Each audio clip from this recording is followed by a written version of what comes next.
السلام عليكم ويا اهلا وسهلا بكم في فيديو جديد. الصيف صيف ولا خاصنا وصفات ساهلين وكيوجدوا دغيا ما فيهمش لقيف بزاف. وصفة اليوم غتكون سلطة صيفية بامتياز، منعشة لذيذة واهم حاجة انها كتوجد عند دغيا. تبعوا معايا الفيديو باش نشوفوا المقادير وطريقة ديال التحضير. غنحتاجو 3 ديال البطاطات متوسطي الحجم مقطعين مكعبات صغار باش يطيبوا دغيا. نديرهم في كاسرونه فيها الماء مع شويه ديال الملحه ونديرهم يتسلقوا واحد 10 ديال الدقائق تقريبا.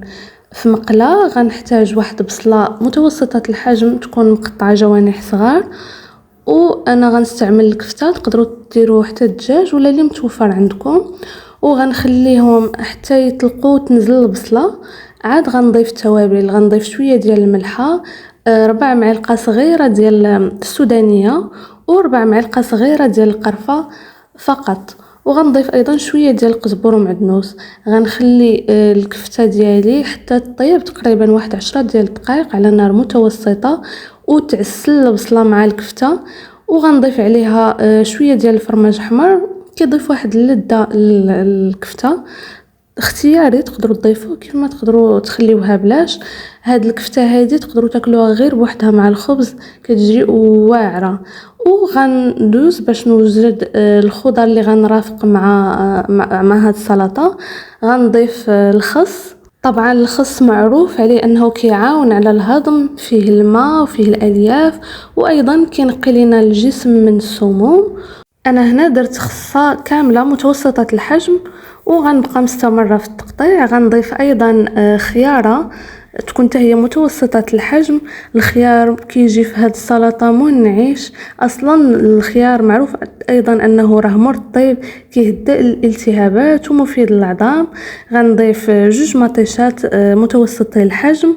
وفي اي زلافه او طبق ديال التقديم متوفر عندكم غنضيف الخس اولا، والخيار غنحاول نشطفو بطريقه اللي يجي في البول كامل. وغنضيف ايضا مطيشه فيها مضادات ديال الاكسده وكتحمي لنا القلب والبشره.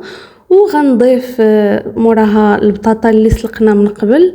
البطاطا كتعتبر واحد المصدر ديال الطاقه وفيها الكربوهيدرات والالياف. غنحاول نحطها في الزلافه بطريقه متساويه. وغنضيف الكفته اللي طيبنا ايضا من قبل.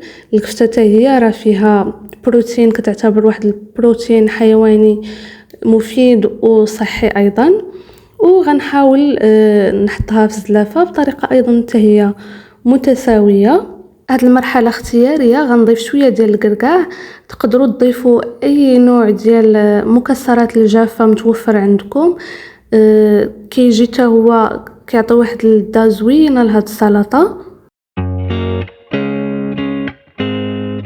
بالنسبه لاخر حاجه اللي هي الصوص اللي غنرافقه مع هاد السلطه، غنستعمل هاد الكريم تشيز، هاد الجبن او اي جبن متوفر عندكم، واحد 2 معلقات كبار. وغنستعمل ايضا واحد معلقه صغيره ديال خل بنكهه الحامض. تقدروا تستعملوا غير عصره ديال الحامض الا كان متوفر عندكم. وواحد 2 معلقات كبار ديال زيت الزيتون. طبعا ايضا كنعرفوا بلي زيت الزيتون كيتعتبر واحد الذهب سائل، حيت فيه مضادات للالتهابات ومفيد ايضا للقلب وكيحمي من الكوليسترول. كنخلط هادشي اللي درنا كامل وكنزيد نضيفو على السلطه ديالنا. انا كنحاول نحط هكا شويه شويه في كاع السلطه باش تجي فاش نخلطوها تجي الصلصه او الصوص متساويه في السلطه كامله. كنبقى مستمره بنفس الطريقه وكنضيف شويه ديال القزبر ومعدنوس على الوجه ديالها. وبالصحه والعافيه. السلطه ديالنا وجدات، راه ما يمكنش شحال كتجي واعره لذيذه صحيه مثاليه كوجبه رئيسيه او العشاء خفيف. ما تنساوش الا جربتوها تقولوا لي الرأي ديالكم في التعليقات، وتخليوا لي لايك ومتابعة باش يوصلكم جديد ديال الفيديوهات ديالي. نخليكم في امان الله ورعايته، ونتلاقاو ان شاء الله في الفيديو الجاي على قناتي. بسلامة وتهلاو في راسكم، الله يعاون.